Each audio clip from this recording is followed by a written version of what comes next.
Hello and welcome to your daily Google News. Google made a really exciting announcement yesterday. Attribution models now support YouTube and display ads.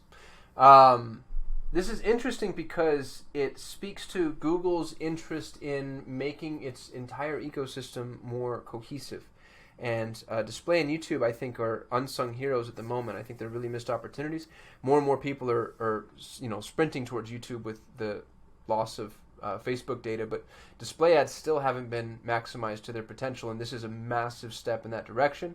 Google also does a really good job of pushing data-driven attribution, data-driven attribution, data-driven attribution throughout, which I don't necessarily have anything against. You have to have a significant spend in order to use data-driven attribution. But what I think is cool about this specifically is it makes these additional Google channels, YouTube and display, more viable for smaller advertisers. I mean, it improves it for everybody, obviously, but small advertisers used to have to treat these kind of as independent, siloed conduits of traffic. And now that the traffic is all flowing through the same data view, meaning you can start to see how these channels are going to interact with each other to a much, much, much greater degree, which is super cool.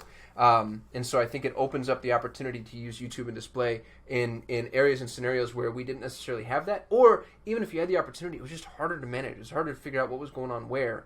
And so, attribution modeling, it sounds like it's academic. It's not. Attribution modeling will change whether or not your campaign is successful on paper. And they actually go on to say that. So you'll notice that they're giving you something of a warning, saying, look, you're going to have shifting in credit, shifting in time, and the way that you choose to attribute the credit to your campaign is going to heavily influence how that campaign is viewed by you, obviously, but also how that campaign is optimized. When we switched to, per the recommendation made by my business partner, when we switched to first click attribution for smart shopping campaigns, we saw a huge boost in performance because smart shopping, being heavily outbound and display, is it's an acquisition mechanism. And so first click shows us where the acquisition was. It took us a while to figure that out. So the ability to use the same attribution in more or less the entire Google ecosystem, I think is this is big news. I honestly don't know why they're not making a bigger deal out of it. Note about the model comparison tool, which Google brings up here. I think that's really important, and even maybe more important now, especially if you're using cross-channel, all this junk. We've got a video on the model comparison tool that my business partner shot. It's awesome. It's super in-depth. The very first comment is, wow, this is complex stuff, and it is. So I'll include a link to the model comparison tool video in the description of this video, and then I'll also include a link to Google's announcement, which, it bugs me that they just there's no signal for any of this stuff. There's no roadmap. There's no pipeline report. And